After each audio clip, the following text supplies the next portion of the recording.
Vamos ver para onde consigo ir, sabendo que existe uma política cambial, que é um conjunto de medidas adotadas em favor de sua moeda em relação às outras moedas estrangeiras.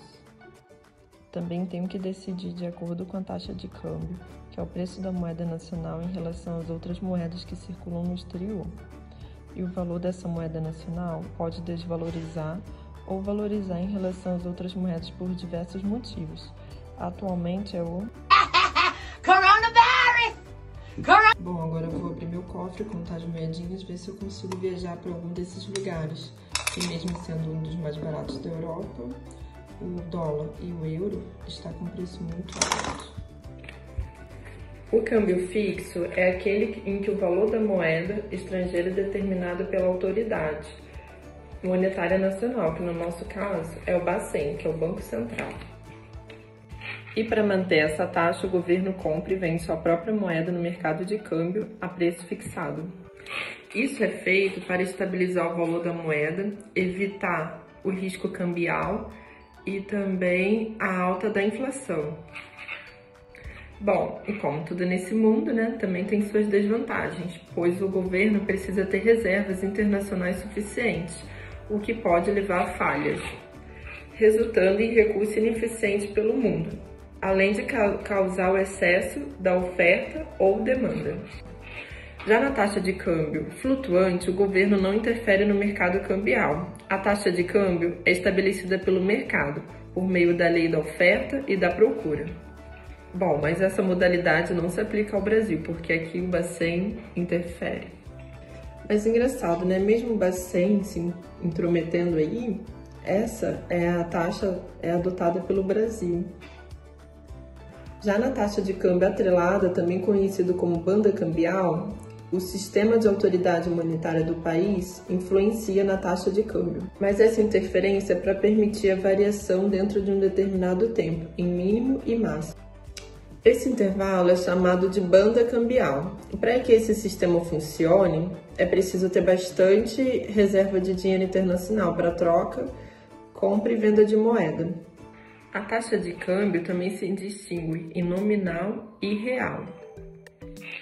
O câmbio nominal é o valor de uma moeda em relação a outra.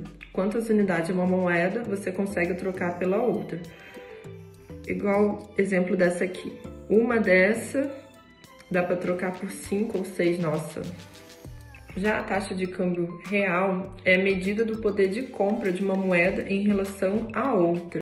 Mas é preciso ajustar a taxa de câmbio nominal para levar em conta o preço da nacional e estrangeira. Mas para esse cálculo e tudo, tem uma fórmula aí que vai aparecer para vocês.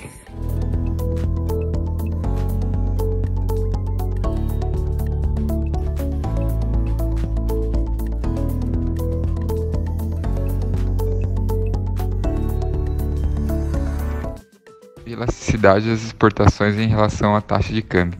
A elasticidade mede o quanto um determinado fator é influenciável pela variação de um outro determinado fator. A macroeconomia estuda a elasticidade das exportações em relação à taxa de câmbio e a elasticidade da demanda de moeda em relação à taxa de juros. E para que serve este cálculo da elasticidade? É importante para se ter uma ideia de como é a resposta de demanda de um produto exportado a partir da variação na taxa de câmbio, servindo como uma ferramenta para prever a quantidade e a renda das exportações, se houver uma tendência do dólar continuar subindo ou caindo. Como calcular a elasticidade das exportações em relação à taxa de câmbio? O cálculo é feito a partir da variação percentual na quantidade ou no preço do produto exportado, pela variação percentual da taxa de câmbio. A partir do resultado, temos duas situações possíveis. A primeira, o resultado é maior que 1. Produto exportado é elástico, ou seja, produto muito sensível à variação cambial, e sua quantidade e o seu preço exportado variam bastante, pois eles possuem fáceis produtos substitutos. Segundo, o resultado é menor que 1.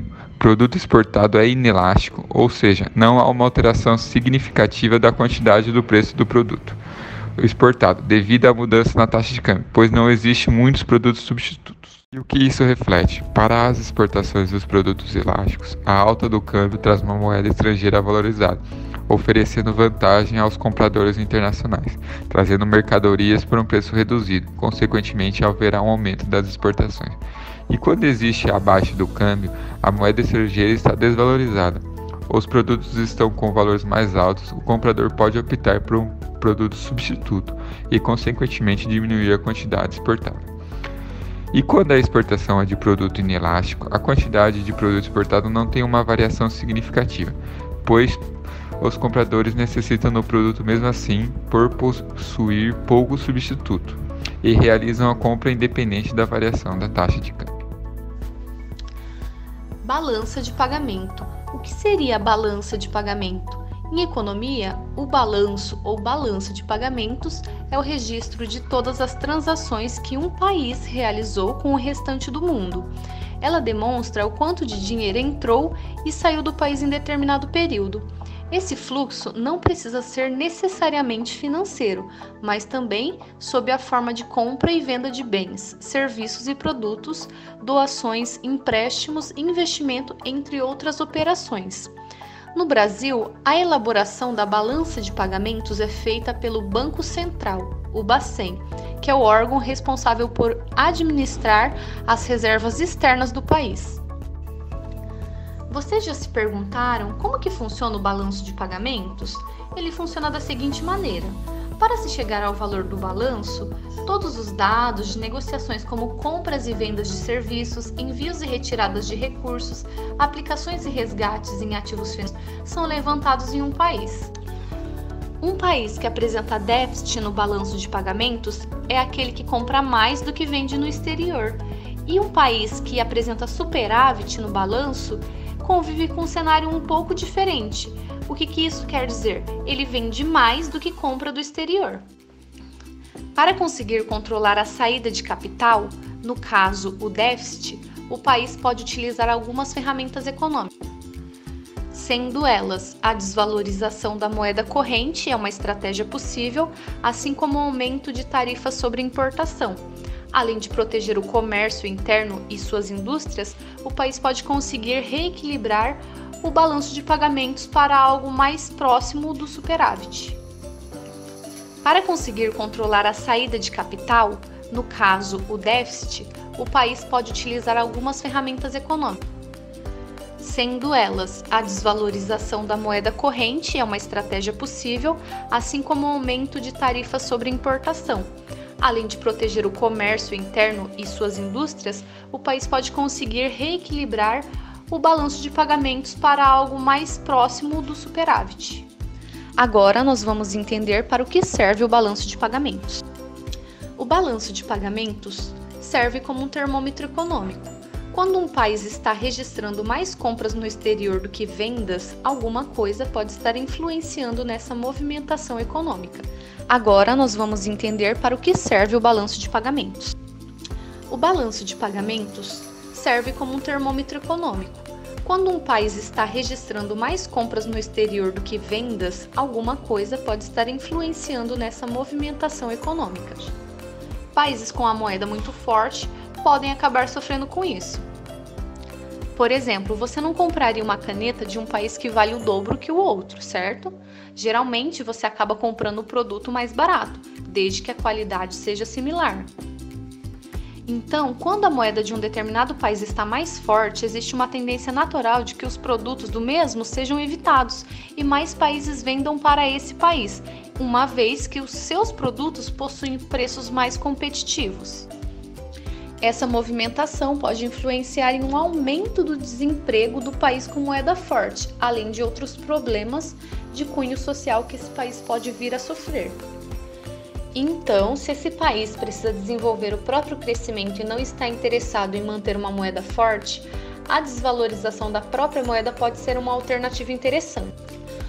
Vale destacar que existem países que fogem desse raciocínio.